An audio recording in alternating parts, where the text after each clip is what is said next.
Dios les bendiga en esta hora. Enviamos un cordial saludo a todos aquellos que están pendientes de esta publicación. Les saludamos en el nombre precioso de nuestro amado Salvador Jesucristo, quien esperamos retorne pronto a esta tierra. Pronto no significa mañana, aunque Él puede hacerlo en cualquier momento.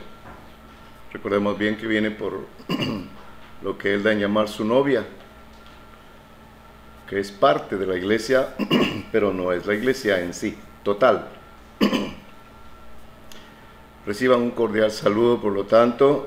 Trabajamos bajo los ministerios Ebenezer en la ciudad de Guatemala, bajo la cobertura apostólica del apóstol Sergio Enríquez, me confundí, Sergio Enríquez, y estamos aquí en la ciudad de Phoenix, Arizona. Aquí en Arizona está nuestro hermano Luis Aragón, está también nuestro hermano Edgar y otro pastor que está allá en Tucson.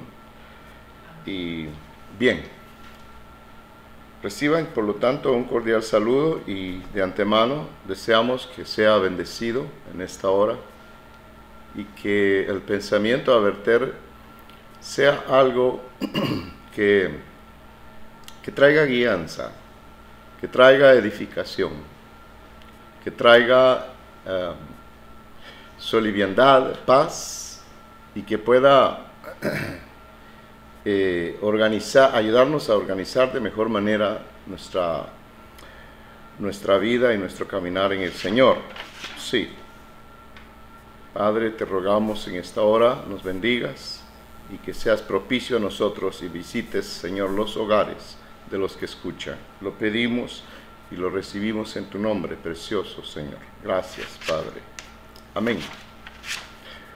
El día domingo, martes precisamente, quiero decir, estuvimos abordando un poco algo que ha estado inquietando nuestra vida, nuestra manera de pensar, al ver cómo las cosas se están desarrollando, tanto en lo cósmico como en lo terreno. La forma en que el pueblo está siendo afectado, porque nos parezca bien o no, estamos siendo afectados por todo lo que está ocurriendo en este derredor nuestro. Somos, recuerde bien, habitantes de esta tierra y somos peregrinos, dice la Escritura. Eso no nos sustrae al concepto de ser afectados por el medio ambiente, por la situación de cualquier índole, sea un efecto natural, un efecto social, cualquiera. Nosotros somos afectados, sí, como cualquier otro. Entonces, hablamos un poco acerca de lo que es la unidad.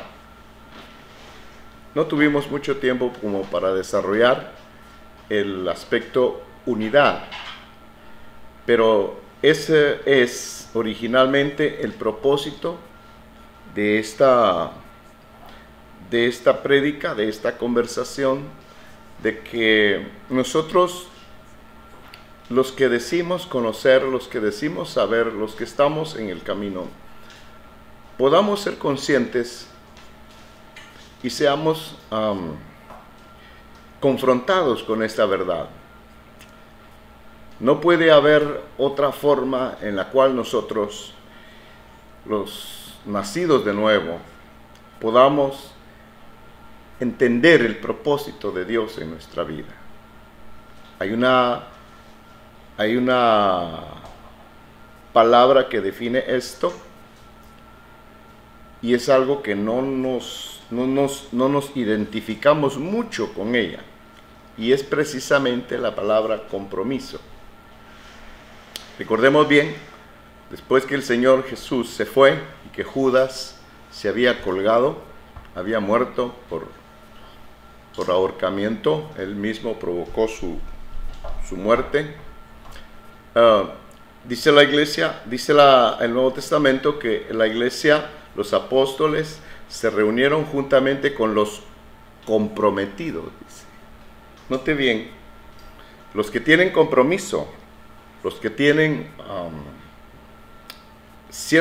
que contraen ciertas obligaciones que les introducen a ciertos derechos. Y precisamente ese fue uno de ellos, porque dice que escogieron al apóstol número 12. Porque 12 es tipo de gobierno, ya lo sabemos.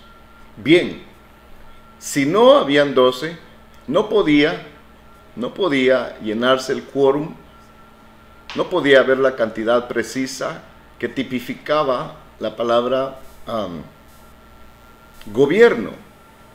Recordemos bien que la forma en que Dios se mueve entre los seres humanos es a través del gobierno. Dios quiere gobernar nuestras vidas. Dios quiere gobernar mis acciones a partir de mis pensamientos. Dios quiere, anhela llegar a conquistar todo mi ser a través de la mente. Y la mente, como bien sabemos, es un campo propicio para muchas cosas y es lo que el mundo busca, lo que el mundo anhela. El dominio, el control de los humanos a través del dominio mental. Entonces Dios desde un principio lo pide. Esto lo hace el Señor de manera generalizada, porque es un requerimiento para todo aquel que va detrás del Señor, que sigue sus enseñanzas, que ya le conoce como el Hijo de Dios y además de eso como su Salvador. Y entonces a través de una uniformidad en todas las mentes, Dios va plasmando lo que da en llamar su iglesia. Por supuesto, mientras la iglesia es conformada, hay todo tipo de vicisitudes, hay todo tipo de cosas que pueden afectar la iglesia y a los que son parte de la misma. Sí, porque estamos en un mundo que no es compatible con el pensamiento de Dios. Estamos en un mundo, recordemos bien, ya en una ocasión Dios destruyó el mundo, cuando Dios envió el diluvio. Dice la palabra de Dios que escogió a un hombre y a su familia para después borrar todo lo que había sobre la faz de la tierra, incluyendo hombres y animales. Sí, y hacer una nueva humanidad a partir de los lomos de un hombre, cuyos hijos eran Sem, Cam y Jafet, sus esposas y la esposa de Noé. Sí, eso ya lo sabemos. Bien, entonces baste esto para más o menos dar a entender que lo que Dios busca es uniformidad. Mencionaba Juan capítulo 17, uno de los capítulos más preciosos, en donde está una oración que nuestro Señor Jesucristo hizo, aparte de lo que se da en llamar el Padre Nuestro. Él, en esa oración preciosa, Él apela al Padre, diciéndole que todos, dice, ellos, refiriéndose a nosotros, en ese tiempo a los discípulos que estaban con Él. Pero esto es a través de los tiempos, es el mismo Dios, es el mismo Señor, es la misma iglesia. Entonces Él les dice al Padre que todos ellos sean uno, como tú y yo somos uno. En otras palabras, la unidad para Dios, para nuestro Creador, es vital, es vital. Y esto es algo no muy sencillo de alcanzar para nosotros. Es más o menos como una meta casi inalcanzable debido a la pluralidad de pensares. La cuestión étnica tiene mucho que ver en este aspecto, pero lo grande de Dios es que une al blanco, al negro, al amarillo, une todas las razas tipificadas en el saco de colores de José. Hermoso eso. Pero aún así, llevamos arraigos, llevamos cultura. llevamos nacionalidad, llevamos origen. Y muchas veces nos cuesta demasiado despojarnos de tales cosas. Entonces, se da por desarrollar una contienda, primeramente en lo personal, y luego a nivel iglesia, a nivel congregación. Sucede que en lo que se ha dado en llamar la iglesia del Señor, no hay diversidad de opiniones. No existe mentalidad humana capaz de poder decir, yo voy a aportar cierto pensar para que la iglesia camine de esta o de esta manera. Yo voy a aportar ciertos bienes con el afán de que la iglesia se haga de esta o de esta forma, porque se vería más bonita, porque habría mejor cosa. De ahí es donde viene el diseño personal en lo que refiere a los templos. Nosotros encontramos toda clase de arquitecturas, desde lo gótico hasta lo moderno, en cuestiones de diseños en templos, porque el hombre siempre busca las exterioridades, el hombre siempre busca las cuestiones que se ven. Es por eso que muchas veces funciona la religión.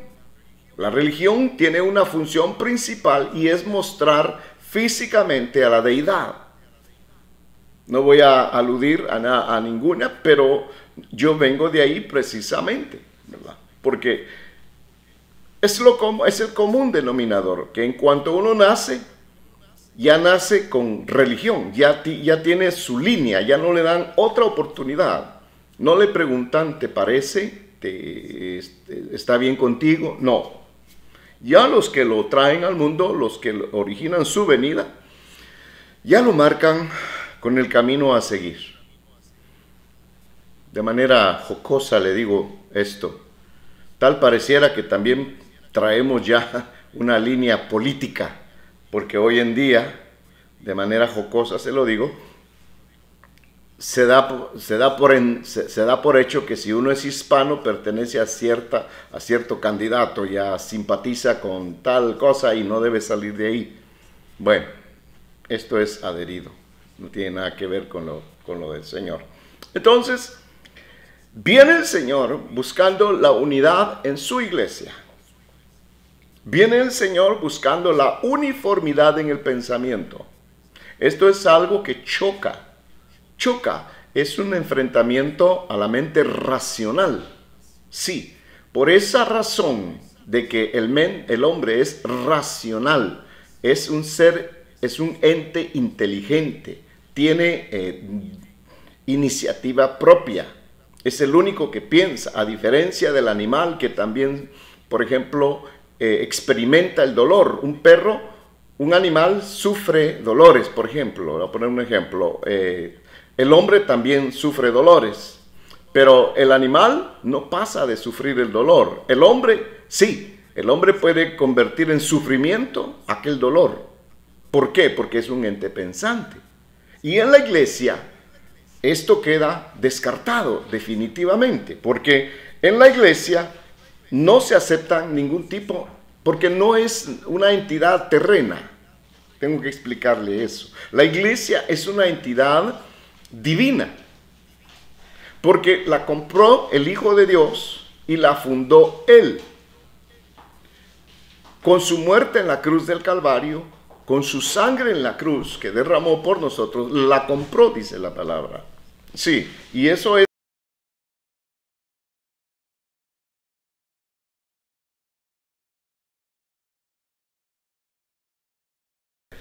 el que habría de dirigir esta iglesia, que la conformamos los nacidos de nuevo, aquellos que nos sometemos a lo que se da en llamar la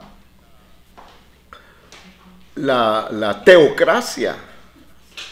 En la iglesia no existe democracia. En la iglesia lo que existe es teocracia. Pero la teocracia no es un hombre a la cabeza. La iglesia jamás va a estar bajo las órdenes humanas para alcanzar los designios divinos.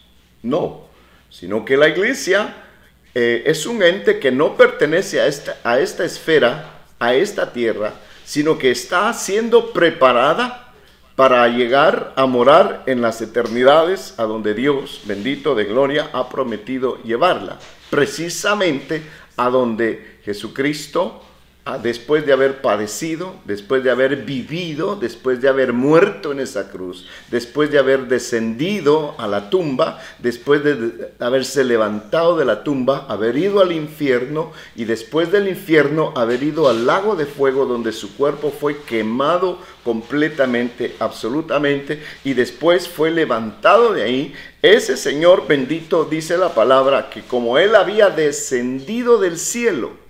¿Por qué vino el Señor del cielo? Esto es tan importante, hermano amado, porque el pecado, por ejemplo, también vino de allá arriba, vino del cielo. El pecado no es producto terreno, el pecado vino del cielo. Y por eso la medicina, lo que mata el pecado, vino del cielo también. Entonces, Él vino de arriba y dice la Escritura que el que descendió es el mismo que ascendió. Esto es precioso. Esto me gustaría explicarlo relativo porque afecta ese descenso y ese ascenso del Señor Jesucristo, marca todo lo que se hace en la iglesia del Señor. Espero no perder el hilo de lo que le estoy diciendo porque estoy hablando de la unidad. Porque fíjese bien que en la iglesia nosotros cantamos, nosotros alabamos, nosotros hablamos lenguas. Nosotros profetizamos, nosotros predicamos, pero oiga, todo lo que se haga aquí en la tierra, como está el regente, Espíritu Santo, Él es el que tiene que aprobar todo lo que se hace dentro de la iglesia. Por la sencilla razón de que la iglesia no es un ente terreno, sino que es un ente teocrático. Esto no es, hermano, complejo, sino que es asunto de fe. Eso es lo que es, asunto de fe. Basta con que nosotros comprendamos y entendamos esto para poder sujetarnos a la voluntad de Dios. Tenemos un parámetro que es la Escritura. Tenemos dos pactos, el antiguo y el nuevo pacto. Sabemos bien que esto ha traído un nuevo sacerdocio al cambio de ley, cambio de sacerdocio. Entonces, hoy tenemos un pacto nuevo. Termino con esto del descender y el ascender. Como Jesús marcó la pauta, marcó la línea, así debe de ser dentro de la iglesia. Todo lo que sube debe de haber bajado. Por ejemplo, mi oración.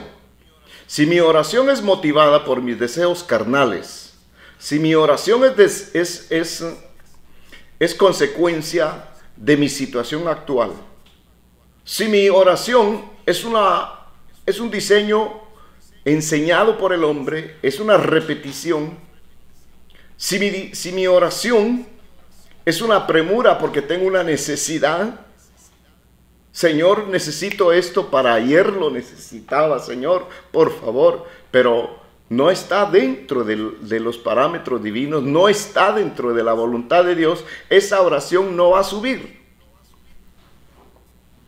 Pero si nosotros mantenemos una relación con el Espíritu Santo de Dios que debe de ser con y en Él, en nosotros. Entonces, cuando nosotros oremos, nosotros podremos pedirle al Padre conforme a su voluntad. Esto es lo que establece la diferencia entre todo lo que se ha dado en llamar en el mundo religión. porque hay cientos de religiones y no miles. Pero el camino del Evangelio es vida eterna, es totalmente diferente, se llama Jesucristo. Entonces, mi alabanza debe de ser provocada por el Espíritu Santo de Dios. Puede ser un agradecimiento, puede ser una alegría, puede ser cualquier cosa que el Espíritu de Dios motive. De ahí se desprende el dicho, somos vasos del Señor.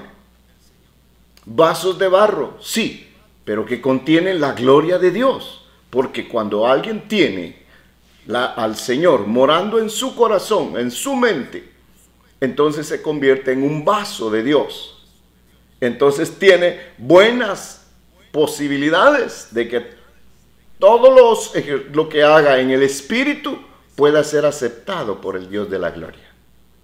Qué precioso eso, ¿verdad? Quería explicar eso porque si nosotros vamos a vivir, a tratar de vivir en unidad, debemos de empezar por reconocer que la iglesia debe de ser algo que dirige el Espíritu Santo de Dios, no un hombre, no un hombre. Jamás dejó Dios la iglesia para ser edificada por ningún terreno, nunca. Nunca Él pagó un precio tan alto para hacer, no. Él dijo, yo edificaré mi iglesia. Qué precioso eso. Y la hace con los nacidos de nuevo. Esto no tiene discusión, no tiene pierde, por el hecho de que se dice claramente los requerimientos que el Dios de gloria dispuso, y el que lo hace es porque está obrando en el Espíritu, ya que dijimos que el Espíritu de Dios, el Espíritu Santo, le habla al espíritu del hombre. Esa es la conexión que tienen, por eso es que nosotros somos seres espíritas. Entonces, todo lo que hacemos tiene su consecuencia originada por el Espíritu. ¿Qué espíritu es el que me motiva? Si me motiva el Espíritu de Dios, Dios va a recibir mi canto, va a recibir mis acciones, va a recibir mi adoración, mi oración. Esto es precioso, esto es maravilloso. Y hay algo dentro de nosotros que Dios dejó. Es un tin, es una campanita, como dicen en Facebook. Apache la campanita, dice, deme un like. Esa campanita dentro de nosotros, que está siempre consciente, siempre está viva, se llama conciencia. Se llama conciencia.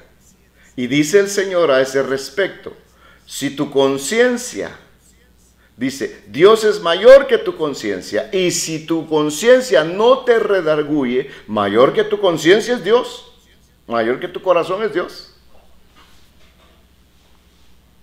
Entonces no podemos nosotros gastar saliva, tiempo, en venir a preguntarle a Dios si está de acuerdo con que yo vaya a algún lugar, o que haga esto, o que haga el otro, sabiendo que eso desagrada a Dios. No solo desagrada a Dios porque Él es muy celoso, muy molesto, lo es en cierto modo, pero lo que a Él le desagrada es por el daño que yo como vaso de Él voy a sufrir.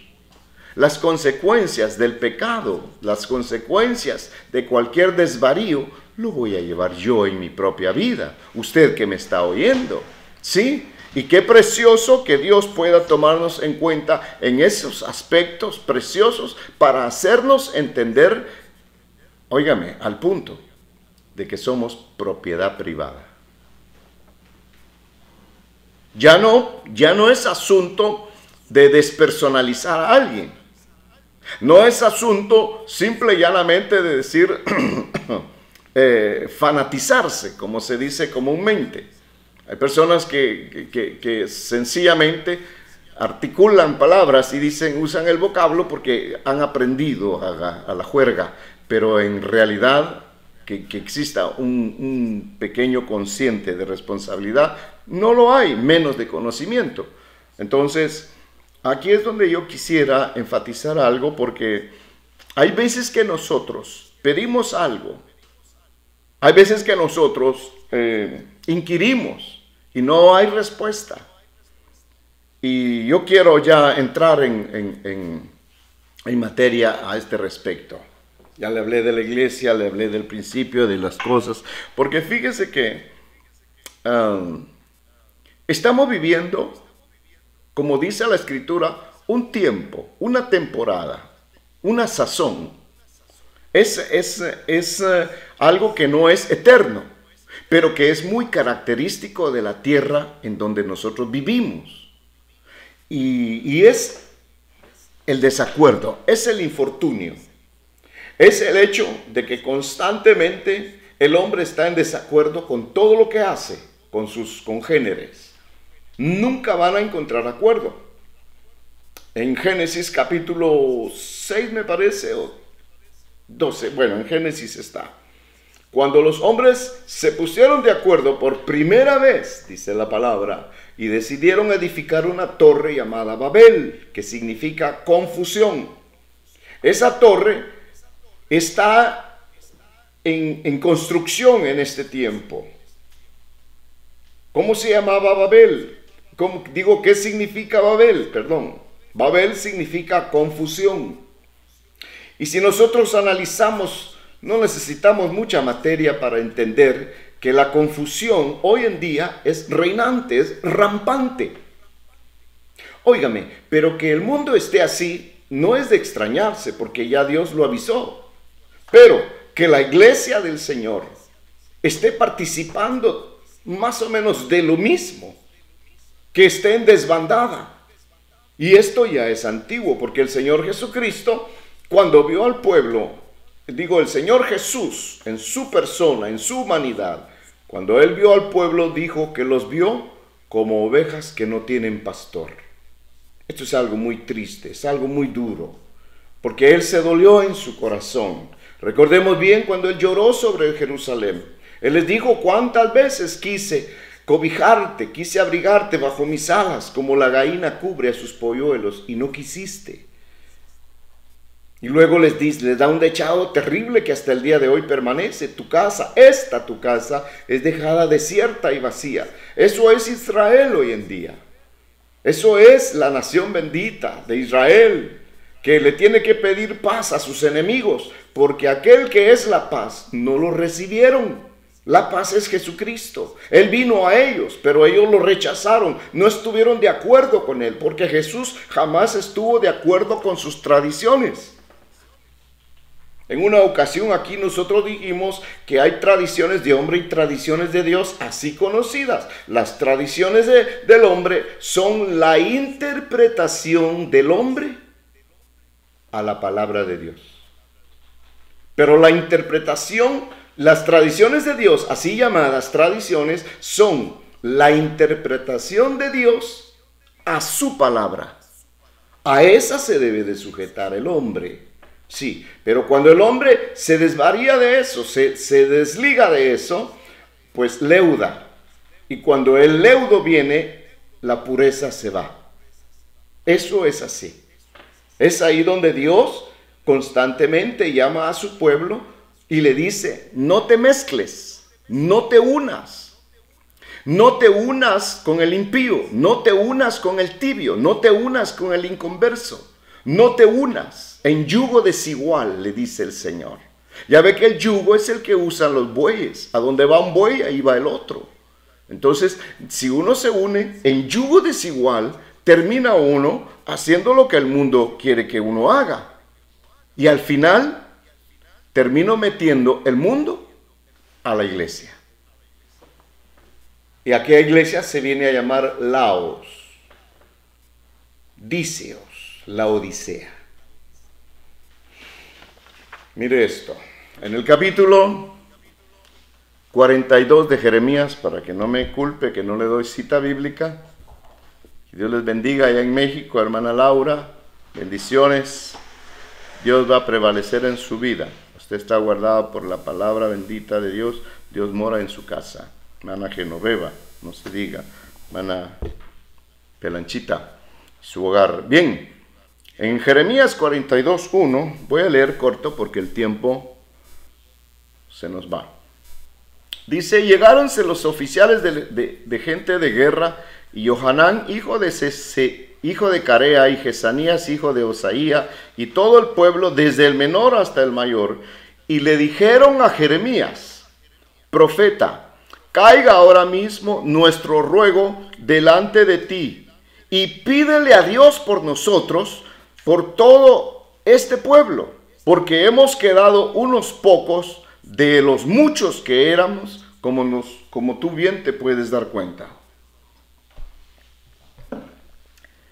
Verso 3 del capítulo 42 de Jeremías. Para que Jehová tu Dios nos enseñe el camino por donde hayamos de andar y lo que hemos de hacer. Mira qué importante, buen deseo, ¿no? Y Jeremías profeta les dijo, ya los oí. He aquí, voy a ir a orar, voy a interceder ante Dios por ustedes. Voy a orar a Jehová, vuestro Dios, como habéis dicho. Vuestro Dios. Y será que todo lo que Jehová os respondiere, todo lo que Jehová Dios nos diga, yo se los enseñaré. No me voy a reservar ni una sola palabra de lo que él me diga. Mire qué íntegro este hombre, qué íntegro. Yo creo que este debe ser el afán del corazón de todo aquel que se precie de poder predicarle al pueblo de Dios. Tiene que vivir la palabra, tiene que tener integridad en él. Sus pasos deben de ser rectos para poder él engendrar, porque esta doctrina engendra. Bendito sea el Señor. Entonces dice, y ellos le dijeron a Jeremías, Jehová sea con nosotros, testigo de la verdad y de la lealtad, si no hiciéramos conforme a todo aquello para lo cual Jehová tu Dios te enviare a nosotros. Ora sea bueno, ora sea malo, a la voz de Jehová nuestro Dios, al cual te enviamos, obedeceremos, para que obedeciendo a la voz de Jehová nuestro Dios, tengamos bien. Mire todo lo que sucedió. Mire toda la petición de ellos. Mire la respuesta del hombre de Dios. Qué precioso, se pusieron de común acuerdo. Y es que Israel así era. Cuando estaba en necesidad, corría ante Dios. Y prometía y daba todo. Pero en cuando ya se sentía acomodado, él empezaba otra vez por sus malos caminos. Estoy hablando de un pueblo que anteriormente fue llamado por Dios. Pero hoy en día hay otro pueblo. Hay otro pueblo que está en vigencia, y con promesas más grandes. Porque aquellos de aquel tiempo no vieron lo que nosotros hoy estamos viendo. Por ejemplo, estamos viendo al falso profeta en persona, lo estamos viendo. Estamos viendo la apostasía como nadie la había visto. Hemos visto los sucesos enormes que han sucedido, hermano, sucesos que han pasado, que han acontecido, pero es que me emociono. Mi cabeza es como en los freeways de Los Ángeles, convergen por todos lados las ideas. Pero fíjese, ellos hoy en día, le estaba diciendo, la iglesia de hoy en día está en el mismo problema que estuvo aquel pueblo allá. Vea usted, le leí desde el 1 hasta el verso 6, las peticiones de ellos cuando estaban perdidos. Pero luego viene el problema de que el Señor les habla. Pero mire cuando les habla. Ellos le pidieron al profeta, ve a orar, ve a pedir por nosotros, porque Dios a ti te habla. Y lo que Dios te dijere, nosotros lo haremos. Prometieron. Pasó el tiempo. Mire, lea el verso 7 juntamente conmigo. Dice, y sucedió que al cabo de 10 días vino la palabra de Jehová a Jeremías. ¿Cuánto dilató? 10 días. Esto me hace ver a mí que como Dios no está sujeto al tiempo, sino que nosotros somos los que estamos sujetos al cronos, entonces Dios puede venir a responder en un año, te puede contestar mañana, en 6 meses, en el tiempo en el tiempo de Él, en el Kairos, porque para eso es Dios. Él no tiene prisa, a Él no le aprieta el tiempo, a Él no se le va el tiempo, Él no gana tiempo, Él no guarda tiempo, Él no recobra el tiempo, Él no vive sujeto a ningún cronos. Es el hombre el que tiene esa disyuntiva. Y lo que Dios quiere es que nosotros le entendamos, que nosotros le comprendamos. No es una vergüenza no entender. Vergüenza es de que después que se le ha enseñado, se le ha reprendido y ha entendido, se vuelva por caminos oscuros de nuevo. Eso sí, porque cuando el hombre deja de caminar detrás de los pasos del Señor, está dejando la vida. No está dejando una religión, ni una iglesia, ni una congregación. No está dejando nada más que aquel que le dio la vida, que murió por él en la cruz del Calvario. Le está dando la espalda. Otro ejemplo, pero ahora en el Nuevo Testamento. En Hechos capítulo 2, dice la Escritura que estaban todos reunidos en un lugar llamado Aposento Alto. ¿Y qué estaban haciendo ahí? Sucede que cuando el Señor Jesucristo se fue, cuando ascendió al cielo y lo vieron ellos irse, antes de irse les dijo: no se vayan de Jerusalén sin antes haber sido investidos del poder, sin antes haber recibido al Espíritu Santo de Dios. Maravilloso esto. Ellos creyeron y se fueron al aposento alto. No sé qué era, una casa, una tribuna, un lugar, no sé. Pero ahí estuvieron, dice. Y cuando pasaron 5 días, algunos se fueron a su casa. Dijeron, no pasó nada. 10 días, se fueron otros. 15 días, se fueron otros. 20. Y así se fueron yendo. Cuando llegó el día 50, dice la palabra de Dios, el día número 50, descendió de los cielos, dice en Hechos 2, lo voy a leer. Ah, qué precioso esto. Esto es maravilloso.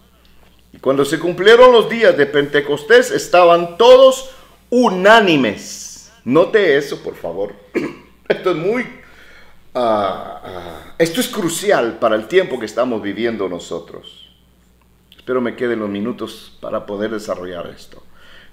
Y dice que de repente vino un estruendo del cielo como de un viento recio que corría, el cual llenó toda la casa. Allá menciona casa, mire, donde estaban todos sentados, y se les aparecieron lenguas repartidas como de fuego, que se asentaron sobre la cabeza de cada uno de ellos. Y fueron todos llenos del Espíritu Santo y comenzaron a hablar en otras lenguas como el Espíritu les daba que hablaran. Esto es precioso. Esto es glorioso. Porque los que quedaron estaban de una sola alma, de un solo pensamiento, de una sola actitud: esperar la promesa. ¿Y qué acaso no es eso lo que el Señor ha dicho acerca de su venida? Hace 2000 años dijo Él: he aquí, vengo pronto. Hace 2000 años. Ahora los tiempos se han llegado. Los tiempos han exactamente coincidido con los acontecimientos y con la palabra, dándole dándole certeza a la palabra de Dios, haciéndonos ver que estamos viviendo el tiempo exacto, que estamos viviendo en el tiempo en que el Señor dijo que habría de volver a esta tierra, pero no va a volver para que el mundo entero lo vea. Él no viene a exhibirse, Él viene a recoger una parte de la iglesia a la cual Él da en llamar su novia. Es decir, a los consagrados, es decir, a aquellos que han estado unánimes, aquellos que guardan la unidad del Espíritu, dice la palabra de Dios. Efesios capítulo 4 y verso 3, a los que solícitos guardan la unidad en el Espíritu, una misma fe, un mismo Señor, un mismo bautismo. Son unánimes en el pensar. Esto es maravilloso, amados hermanos, porque el Señor anhela en Efesios precisamente, ahí en el 4, pero en el verso 13, ahí dice que todos vamos a llegar, hasta dice que todos lleguemos a la unidad de la fe. Déjeme leerlo porque me falla la memoria a veces. Dice, hasta que todos lleguemos a la unidad de la fe y del conocimiento del Hijo de Dios, a la medida de un varón perfecto, a la medida de la edad de la plenitud de Cristo. ¿Esto cómo se va a lograr? A través de la unidad. Nada se va a sacar más ahí de eso. Nada absolutamente adicional habrá después de eso. El que no esté en unidad con el cuerpo del Señor, pues va a ser alguien que va camino a Emaús. Como en el libro, en el Evangelio, de Lucas, nos habla en el capítulo 24 y el verso 13, había unos muchachos que iban para Emaús. ¿Qué significa Emaús? ¿Y por qué iban ahí? Dice la palabra de Dios que ya era el tercer día que el Señor había sido enterrado. Y ellos habían perdido la esperanza. Habían perdido la promesa. Habían olvidado todo lo que el Señor había dado. Esto me hace ver a mí. Y es una advertencia clara para las mentes de a los nacidos de nuevo, para la mente renovada. Escuche, por favor. No basta saber que Jesús viene. No basta saber que esto es propósito de Dios, todo lo que está ocurriendo. No basta saber en qué tiempo estamos. No basta saber, hermano bendito, que viene una gran tribulación, una tribulación. No basta saber que viene un milenio. No basta, no basta. No basta saber que Dios viene por su iglesia. No basta. Estos hombres, se lo digo basado en que estos hombres iban camino de regreso a Emaús. ¿Qué significa? Emaús tiene un significado de primavera tibia, primavera templada. Eso me habla de la tibieza. Porque mire, hoy en día, y esto no es una crítica, pero el hombre de Dios lo va a tomar para sí. Estamos muy desobligados, muy desligados de lo que son los principios elementales para el tiempo presente. Porque, hermano, que haya confusión, enhorabuena. Que haya destrucción, no se puede evitar. Que hayan guerras, que hayan esto o el otro que se estén comiendo. Todavía no ha llegado el momento en que se coman uno con otro. Ya se están viendo cosas horrorosas, hermano. Parece que viviéramos en un planeta de simios. Sin embargo, hermano bendito, no se ha dado todavía las verdaderas cosas terribles que el Señor dijo que habrían de venir. Pero ¿de qué le sirve al hombre saber? ¿De qué le sirve al hombre conocer? ¿De qué le sirve expresar con sus labios que Jesucristo es su Señor si no tiene intimidad con Él? ¿No es acaso en este tiempo uno de los tiempos más serios de acuerdo a lo que el Señor dijo que habría de suceder?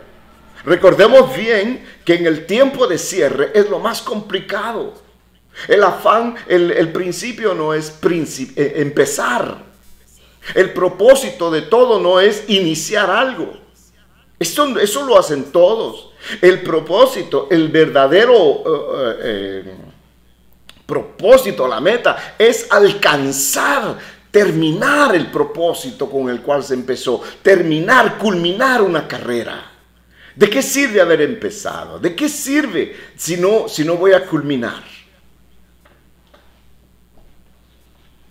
Hoy en día hay tanta confusión que ya no hay diferencia entre el que le teme a Dios y el que no le teme. Ya no hay diferencia casi entre el que le cree a Dios y el que no le cree. Ya no hay diferencia entre el que tiene a Dios y el que no tiene a Dios. Razón tiene el Señor en su queja, hermano, el Padre de los cielos, el que está sentado en gloria, el que dirige todo, el dueño de la tierra. Él dice, ustedes de labios me honran, pero su corazón está muy lejos de mí. Mire qué nobleza, qué humildad para poder decir, en vez de decir, el que no me obedezca lo voy a hacer birria, lo voy a deshacer. No es ese el propósito de Dios. Dice la Escritura que Dios no quiere que nadie muera, que nadie perezca, sino que proceda al arrepentimiento, a conocer al verdadero Hijo de Dios llamado Jesucristo. Ese es el propósito. Quise ponerles Jeremías y leerles porque, hermano, es ahí precisamente donde el Señor Jesucristo, bendito de gloria, entre lo viejo y lo nuevo, hace una comparación, trayéndonos un relativismo muy similar. Muy similar. Precioso todo esto, hermano bendito. Entonces, concluyo, porque el tiempo se va.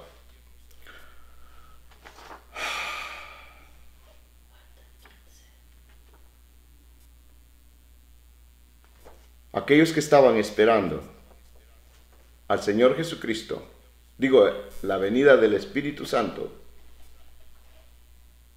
estaban unánimes. Estaban unánimes. Ellos confiaban. Los que no estaban unánimes fueron los que fueron aquellos que se fueron dispersando de uno en uno hasta quedar solamente 120. Esto me hace a mí entrar en una reflexión tremenda en que Dios no es Dios de multitudes. Dios no es Dios de multitudes, sino que Dios es Dios de un hombre que le cree. Noé, ¿me crees? Sí. Todo el mundo no me cree, pero tú, Noé, ¿me crees? Sí, Señor, te creo. Suficiente, mayoría absoluta. Vamos a deshacer el mundo. Y vino el diluvio. ¿No es acaso eso lo que el Señor procura con nosotros hoy en día? Una cosa es decir que está esperando la venida, el retorno bendito de nuestro amado Señor. Y otra cosa es decir que Él sabe que Él va a venir. Los de Emaús, ellos iban hablando doctrina. Ellos decían, pero si Él dijo que iba a venir, Él dijo que iba a resucitar, Él dijo que era el Mesías. Sí, nosotros lo vimos levantar muertos. Él no mentía, Él siempre dijo la verdad. Él afrentó a sus adversarios, Él destrozó toda la mentira, exhibió el pecado. Nosotros creíamos que Él era, nosotros pensábamos que Él habría de venir. Y Él va con ellos hablando ahí. Este tiempo, y concluyo con esto, amado hermano, es un tiempo de definición en el que, amado hermano,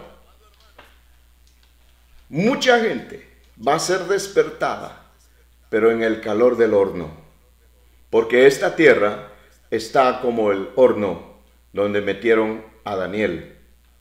Sí, Señor, aquel horno que fue calentado 7 veces, donde dice la Escritura que aquellos que tomaron a los jóvenes hebreos y los lanzaron dentro de aquel foso, ellos murieron al solo acercarse a aquel fuego. Hoy en día, querido hermano, estamos en una situación caótica.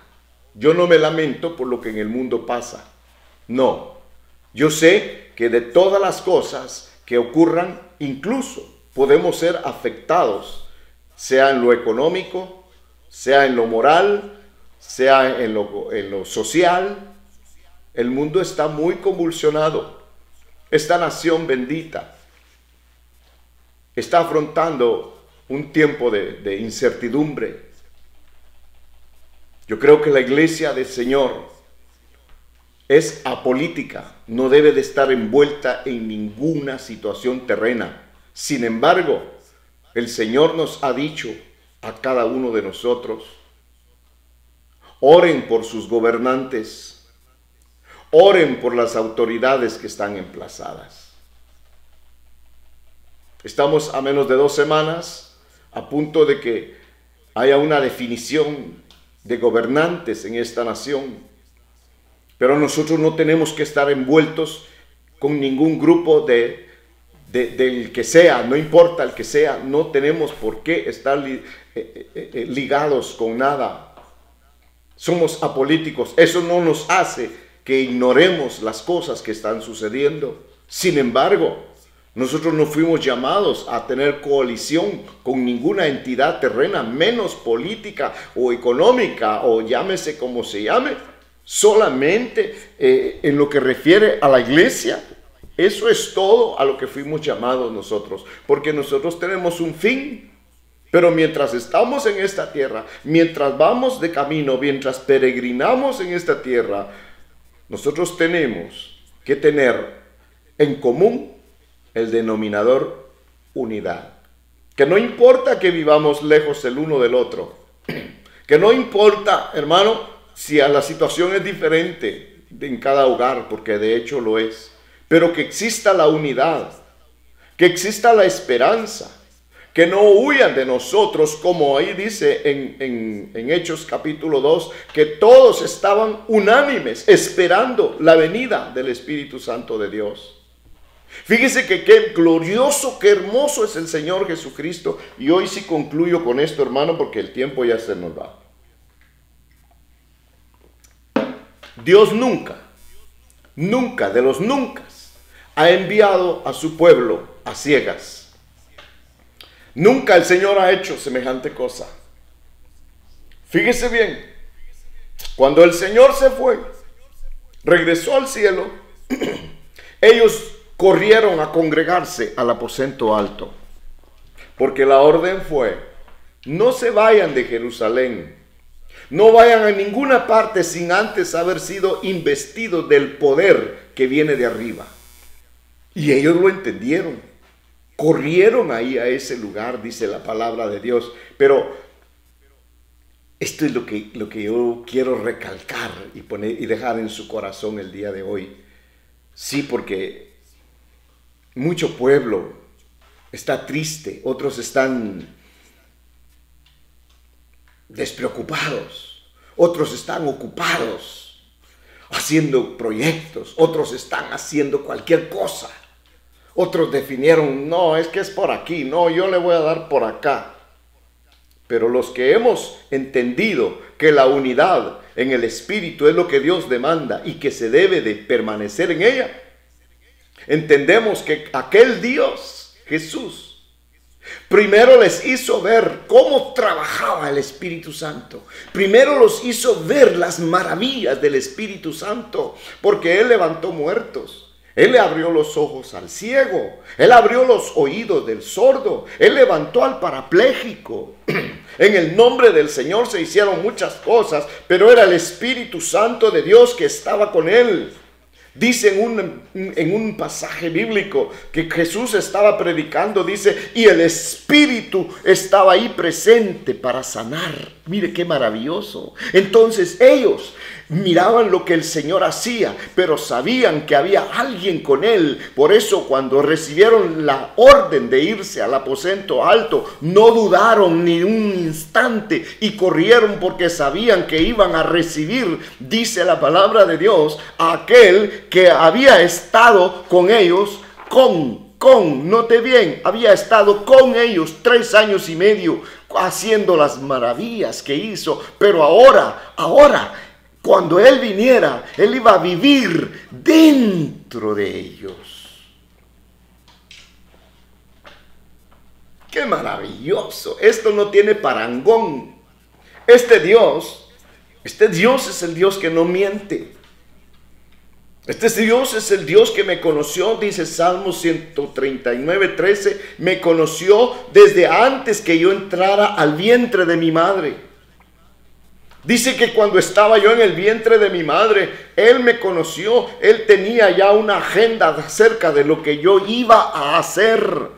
Dice que Él tenía ya mis días diseñados y yo todavía no había salido del vientre de mi madre, pero Él ya tenía todo prefijado para mí. ¡Qué Dios tan maravilloso, tan previsor!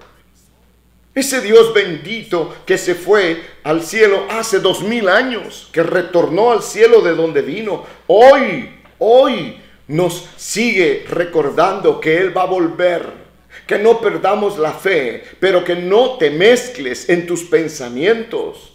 No necesitas tú mezclarte en cuestiones religiosas con nadie, basta que tu mente tome una bifurcación y ya estás mezclado. Una persona en estrecho, en bifurcación, es el ente más preocupante que existe en cuestión a definición, porque mueve la cabeza para los lados para decir sí, y mueve la cabeza de arriba a abajo para decir no. No sabe cuál es su mano derecha y cuál es su mano izquierda en términos del Señor, en términos de iglesia. Este es un llamado a los hijos de Dios, para que no se dejen llevar por las circunstancias. Es cierto, el tiempo es complejo. Es cierto, el tiempo es difícil. Sí, pero de todas esas cosas, recuerde que el Señor dijo, en el mundo van a tener aflicción, pero confíen, yo he vencido al mundo, dijo el Señor. Sí, muchos en estas faenas, en estos trajines, en este ir y venir, van a olvidarse de la promesa del retorno y van a ser exactamente como aquellos que se fueron del aposento alto antes que descendiera el Señor. Ellos se fueron sabiendo quién era el Señor, habían estado con Él, lo habían visto obrar, pero se cansaron de esperar. Sí, aquellos que estuvieron, hermano bendito, esperando hasta el final, ellos fueron, hermano bendito, los testigos, porque dice la palabra de Dios que el Espíritu Santo de Dios habría de venir para ya no estar solamente con ellos, sino en ellos. Yo quiero bendecir de manera concisa a aquellos que han creído, a aquellos que han permanecido, porque somos una congregación que fue disuelta circunstancialmente, no por deseo propio. Pero nosotros no nos debemos a las circunstancias, ni a la situación, ni a un lugar físico. Tarde que temprano el Señor va a proveer un lugar. Sí, hemos estado recibiendo llamados de personas que no nos conocen y preguntan, ¿en dónde está la ubicación geográfica del templo? ¿Cuál es la dirección?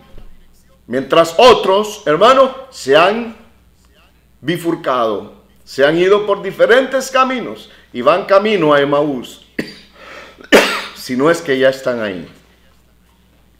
Este es un llamado amoroso, de alerta. El Señor extiende sus brazos de nuevo, y así como se le apareció a aquellos de Emaús, quiera Dios que el Señor se aparezca en tu vida de nuevo y te llame al camino correcto, al camino derecho.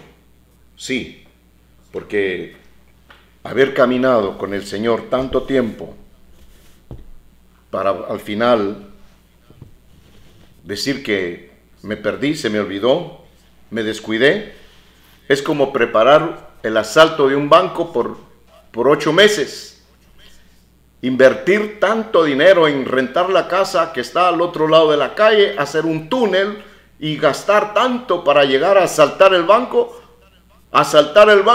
llevarse el botín, y cuando lo van a repartir no aparece uno de ellos. No llegó a la repartición, gastó, se empeñó, trabajó, estuvo ahí, participó, pero no llegó a la repartición. El Señor te está hablando en esta hora, es un llamado amoroso. Vuelve por tus caminos. No es asunto de saber. De saber, el diablo dice la palabra de Dios, que él sabe, él conoce y teme, pero tiembla, pero no le sirve de nada. ¿De qué sirve saber? ¿De qué sirve conocer? Sí, por eso bendigo a los que han permanecido. En todo lo que hacían cuando asistíamos a la iglesia, lo están haciendo al presente. Y yo pongo todo lo que hacen en la presencia bendita de Dios, para que sea Dios el que les galardone y no sea el elogio del hombre, que de nada le va a servir. Los bendigo en el nombre de Jesucristo. Padre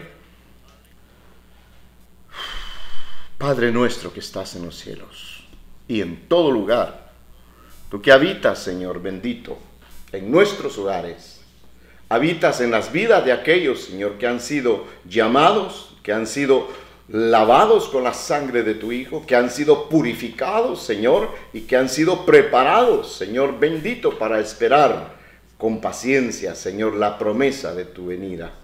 Padre, yo quiero bendecirlos, a los que están en México, a los que están en Guatemala, en Centroamérica, aún ahí en de las fronteras, Padre amado, los que estamos en esta ciudad, sean benditos. Y aquellos que han creído y siguen participando de todo, mi Dios amado, no han creído en hombres, sino que en ti, Dios de la gloria. Y te ruego, nos des la integridad y nos des, Señor bendito, la dirección, que abras nuestros ojos para conocer, Señor amado. Eres tú, Señor, el propósito, ningún otro más. Padre, bendigo al pueblo que nos oye, los bendigo y los cubro, Señor, con tu sangre bendita, y haya un avivamiento personal en la vida de cada uno de ellos, mi Dios amado. Ten misericordia de cada uno. Gracias, gracias por los hogares. Gracias por aquellos, Señor bendito, que han sido puestos, Señor, en estrecho y que a través, Señor, de alguna necesidad se están acercando más a ti, Padre amado. Bendita necesidad. Bendita, Señor, todo aquello que viene a disturbar nuestras vidas, pero que nos hace ver que tiene propósito, porque tú has dicho, Señor, que no para siempre se trilla el trigo. Sí, Señor, gracias. En el nombre de Cristo Jesús. Amén y amén. Que Dios les bendiga.